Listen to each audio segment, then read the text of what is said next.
Assalamualaikum warahmatullahi wabarakatuh. Perkenalkan, nama saya Nur Elisa, NIM 2114110225,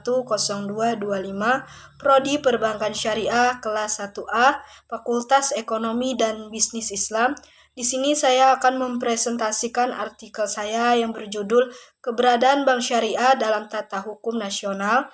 Di sini saya akan langsung masuk ke pembahasan isi dari artikel saya. 1. Dinamika dan rasi bintang peraturan perbankan Islam secara formal. Peraturan Bank Islam mulanya diatur oleh Undang-Undang Nomor 7 Tahun 1992 tentang bank. Dalam tindakan ini, akomodasi mengenai bank-bank Islam dilakukan dengan mengenali keberadaan bank yang beroperasi dengan prinsip-prinsip berbagi manfaat bank komersial dan BVRS. Hanya saja hukum ini tidak disebut apa yang dilakukan definisi bank dengan prinsip berbagi manfaat. Definisi bank yang beroperasi dengan prinsip berbagi hasil yang disebutkan dalam PP nomor 72 tahun 1992 tentang bank berdasarkan prinsip berbagi manfaat. Pasal 2 yang menyebutkan prinsip-prinsip dari pembagian keuntungan dalam definisi harga yang akan diberikan kepada publik adalah bagian dari penggunaan dana masyarakat yang dipercayakan padanya, menetapkan harga untuk diterima sebagai bagian dari penyediaan dana publik dalam bentuk pendanaan untuk investasi dan modal kerja, termasuk pembelian dan kegiatan komersial dan layanan penguatan untuk kegiatan komersial lainnya yang umumnya dilakukan oleh bank dengan prinsip berbagi manfaat. Selain itu, pada tahun 1998, durasi bank dengan prinsip partisipasi pendapatan meningkat dengan publikasi UU Nomor 10 Tahun 1998 sebagai bagian dari amandemen Undang-Undang Tahun 1992 Nomor 7 yang mengakui keberadaannya.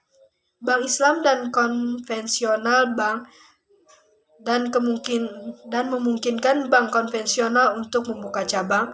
Istilah yang disebutkan untuk menggantikan bank dengan prinsip partisipasi manfaat adalah bank yang didasarkan pada prinsip syariah. Mengenai UU Nomor 10 Tahun 1998 dalam pasal 1 nomor 3 menyatakan bahwa ketentuan pilar syariah adalah resolusi testament hukum syariah antara bank dan pihak lainnya untuk menyimpan dana dan biaya kegiatan komersial atau yang lain. Dinyatakan sesuai dengan Islam, antara lain pembiayaan berdasarkan prinsip distribusi laba mudharabah dan berdasarkan partisipasi modal musyarakah, prinsip penjualan dan pembelian barang yang memperoleh keuntungan murabahah, atau pembiayaan peralatan berdasarkan prinsip-prinsip murni, tidak ada pilihan, ikrah, atau dengan adanya operasi penarikan untuk menyewa sewa properti oleh bagian lain, igrah wa ikhtina. Berikutnya pada tahun 1999 terbit UU Nomor 23 Tahun 1999 tentang Bank Indonesia, sebagaimana sudah dirubah dengan UU No. 3 Tahun 2004 tentang pergantian atas UU Republik Indonesia Nomor 23 Tahun 1999 tentang Bank Indonesia. Kemudian dirubah dengan Peraturan Pemerintah Pengganti Undang-Undang Nomor 2 Tahun 2008 tentang perubahan kedua atas UU Nomor 23 Tahun 1999 tentang Bank Indonesia, sebagaimana telah ditetapkan dalam UU Nomor 6 Tahun 2009 tentang penetapan Peraturan Pemerintah Pengganti Undang-Undang Nomor 2 Tahun 2008 tentang perubahan kedua atas UU Nomor 23 Tahun 1999 tentang Bank Indonesia menjadi UU. Selanjutnya disebut dengan UU Bank Indonesia. Dalam UU tentang Bank Indonesia ini diakomodasi kebijakan moneter berdasarkan prinsip syariah, di mana Bank Indonesia bertanggung jawab terhadap peraturan dan pengawasan bank komersial termasuk bank syariah. BI dapat menetapkan kebijakan moneter dengan menggunakan prinsip syariah. Pada tahun 2000, Majelis Ulama Indonesia membentuk Dewan Syariah Nasional (DSN) yang memiliki tugas pokok salah satunya mengkaji, menggali, dan merumuskan nilai dan prinsip-prinsip syariah dalam bentuk fatwa untuk dijadikan pedoman dalam kegiatan transaksi pada lembaga keuangan syariah. DSN MUI beroperasi dan memiliki kekuatan untuk mengatur PRDWA pada produk dan layanan kegiatan perbankan yang melakukan kegiatan komersial berdasarkan prinsip syariah. Fatwa DSN MUI umumnya digunakan untuk ketentuan atau peraturan yang diterbitkan oleh lembaga-lembaga resmi seperti Departemen Keuangan dan Bank Indonesia di Bank Islam, pasar modal syariah, asuransi Islam, dan lembaga keuangan Islam lainnya. Dalam bidang perbankan syariah, Bank Indonesia menjadikan Fatwa DSN MUI dalam bidang syariah bank sebagai platform pengawal seliaan Bank Indonesia, BBI, dan Indonesia Bank (SEBI), dan menganjurkan aktiviti komersil bank berdasarkan prinsip-prinsip syariah di Syariah General Bank BUS. Unit-unit syariah yang dibuka oleh bank konvensional dan Bank Pembiayaan Rakyat Syariah (BPRS) dalam kaitan Fatwa DSN MUI dengan kegiatan usaha bank syariah. Sejumlah PBI telah diterbitkan.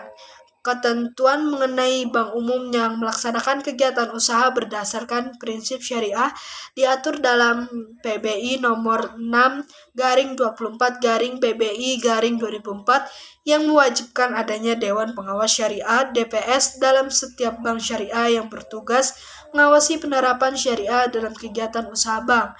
Ketentuan mengenai Bank Pembiayaan Rakyat yang melaksanakan kegiatan usaha berdasarkan prinsip syariah diatur dalam PBI nomor 6/17/2004. Selanjutnya, terdapat sejumlah peraturan Bank Indonesia yang berpedoman pada fatwa DSN MUI, yaitu antara lain PBI nomor 7/46/PBI/2005 tentang akad penghimpunan dan penyaluran dana bagi bank yang melaksanakan kegiatan usaha berdasarkan prinsip syariah. Dalam penjelasan umum PBI nomor 7/46/PBI/2005, ini dijelaskan bahwa ketentuan persyaratan minimum akad yang diatur ketentuan itu disusun dengan berpedoman kepada fatwa yang diterbitkan oleh DSN.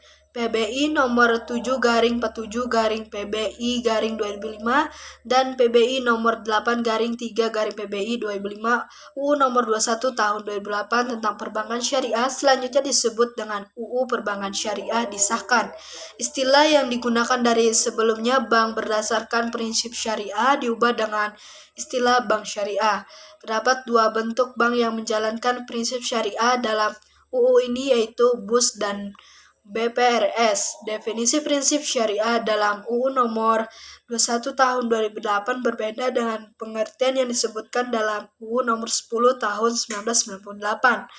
Dalam UU nomor 21 tahun 2008 disebutkan prinsip syariah adalah hukum Islam dalam kegiatan perbankan berdasarkan fatwa yang dikeluarkan oleh lembaga yang memiliki kewenangan dalam penetapan fatwa di bidang syariah. Atas dasar sejumlah peraturan yang mengatur bank syariah, jelas bahwa peraturan bank syariah pertama kali menetap dalam ruang lingkup bank pada umumnya karena pada tahap awal bank syariah masih dianggap dapat diselanjang dari bank konvensional. Pada gilirannya, peraturan perbankan di La Syariah diatur dalam undang-undang secara khusus di bank syariah. Definisi undang-undang ini di bank syariah tentu saja itu terkait dengan keyakinan bahwa bank syariah tidak dapat lagi berasimilasi dengan bank konvensional sehingga kerangka kerja khusus yang menunjukkan bahwa bank syariah adalah sistem yang terpisah, yaitu sistem perbankan syariah. Konsep perbankan dalam Islam. Konsep perbankan syariah lahir dari sistem ekonomi syariah. Untuk itu perlu dikaji pengertian dan prinsip hukum ekonomi syariah. Pengertian hukum ekonomi syariah atau hukum ekonomi Islam dikemukakan oleh beberapa pakar. Muhammad Abdullah Al-Arabi mengemukakan bahwa hukum ekonomi Islam adalah sekumpulan dasar-dasar umum ekonomi yang disimpulkan dari Al-Quran dan As-Sunnah dan merupakan bangunan perekonomian yang didirikan di atas landasan dasar-dasar tersebut sesuai dengan tiap lingkungan dan masa. Menurut Muhammad Shauki Al-Fanjari, ekonomi syariah adalah ilmu yang mengarahkan kegiatan ekonomi dan mengaturnya sesuai dengan dasar-dasar dan siasat ekonomi Islam. Selain itu, Abdullah Al-Arabi dan Muhammad Shauki Al-Fanjari Metwali mengemukakan bahwa ekonomi Islam sebagai ilmu yang mempelajari perilaku muslim yang beriman dalam suatu masyarakat Islam yang mengikuti Al-Quran, hadis Nabi Muhammad, ijma dan kias. Menurut M. Umar Sapra, ekonomi Islam dilandasi pada 3 prinsip fundamental ajaran Islam, yaitu tauhid, keesaan Tuhan, khalifah, perwakilan, dan adalah keadilan. Selanjutnya, M. Umar Capra menjelaskan 3 prinsip fundamental ekonomi Islam tersebut sebagai prinsip A. Prinsip tauhid, keesaan Tuhan. Tauhid merupakan pondasi keimanan Islam. Tauhid mengandung arti bahwa alam semesta didesain dan diciptakan secara sadar oleh Tuhan yang Maha Kuasa, yang bersifat esa dan unik, dan ia tidak terjadi karena kebetulan atau aksiden. Dan Al-Mu'minun, segala sesuatu yang diciptakannya memiliki suatu tujuan. Tujuan inilah yang memberikan arti dan signifikansi bagi eksistensi jagat raya, di mana manusia merupakan salah satu bagiannya. Tauhid dalam ajaran Islam merupakan suatu yang sangat fundamental, bahkan misi utama para Rasul Allah kepada umat manusia adalah dalam rangka penyampaian tabligh ajaran Tauhid, yaitu menghimbau manusia untuk mengakui kedaulatan Tuhan serta berserah diri kepadanya sekaligus sebagai tujuan utama kenabian. Para nabi dan rasul diutus di muka bumi ini dalam rangka mengajak umat manusia untuk bersikap mengesahkan Allah Subhanahu wa taala. Nabi Muhammad SAW dalam rangka mendakwah Islam, ajaran tauhid merupakan ajaran dasar yang pertama kali ditanamkan pada diri umatnya sebelum syariah maupun lainnya diajarkan. Prinsip tauhid dalam ekonomi Islam sangat esensial sebab prinsip ini mengajarkan kepada manusia agar dalam hubungan kemanusiaan, hubungan horizontal sama pentingnya dengan hubungan dengan Allah, hubungan vertikal. Dalam arti manusia dalam melakukan aktivitas ekonomi didasarkan pada keadilan sosial yang bersumber kepada Al-Quran. Lapangan ekonomi tidak lepas dari perhatian dan peraturan Islam. Islam melandaskan ekonomi sebagai usaha untuk bekal beribadah kepadanya.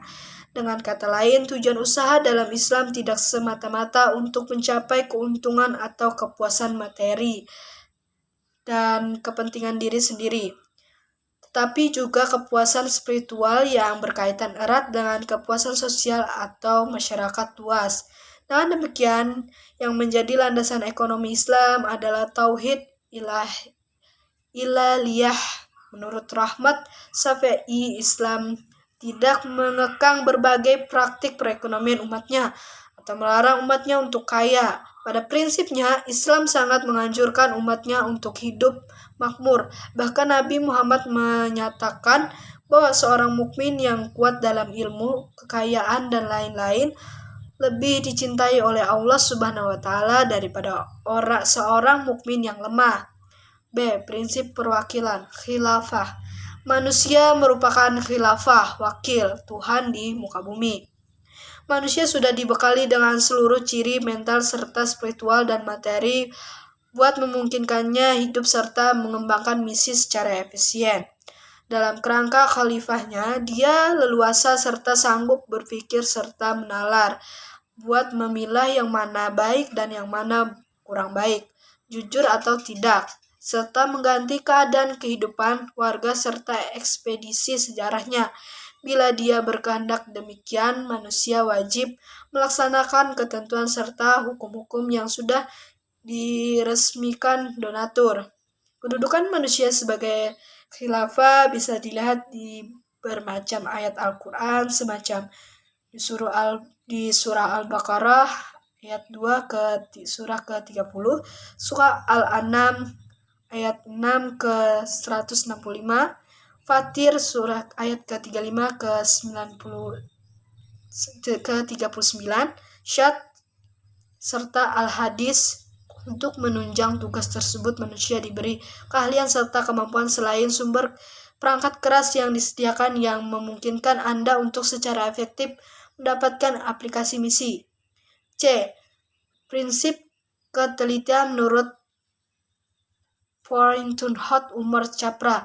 Apa atas gagasan tauhid dan khalifah akan tetap menjadikan konsep kosong yang tidak memiliki substansi jika tidak diikuti oleh keadilan sosial ekonomi. Keadilan adalah salah satu prinsip penting dari mekanisme ekonomi Islam.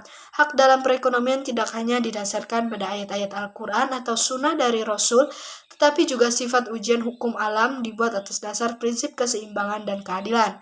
Ekuitas disimpan dan diterapkan untuk penetapan harga, kualitas produk, perawatan pekerja, dan dampak dari berbagai kebijakan ekonomi.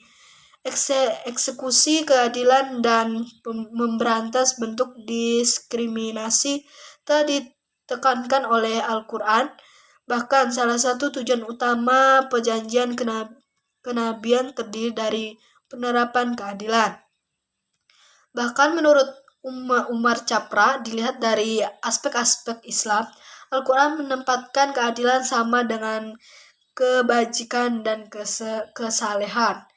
Pengadilan ekonomi tidak dapat dipisahkan dari perhatian dan peraturan Islam. Islam membuka ekonomi sebagai upaya untuk bekerja. Dengan kata lain, tujuan komersial Islam tidak semata-mata untuk mendapatkan atau memanfaatkan atau kepuasan material, hedonisme, dan kepribadian individualistis, tetapi juga kemampuan spiritual yang berkaitan dengan kemampuan sosial, kepuasan sosial atau komunis yang lebih luas. Dengan demikian, dasar ekonomi Islam adalah monoteisme ilahi.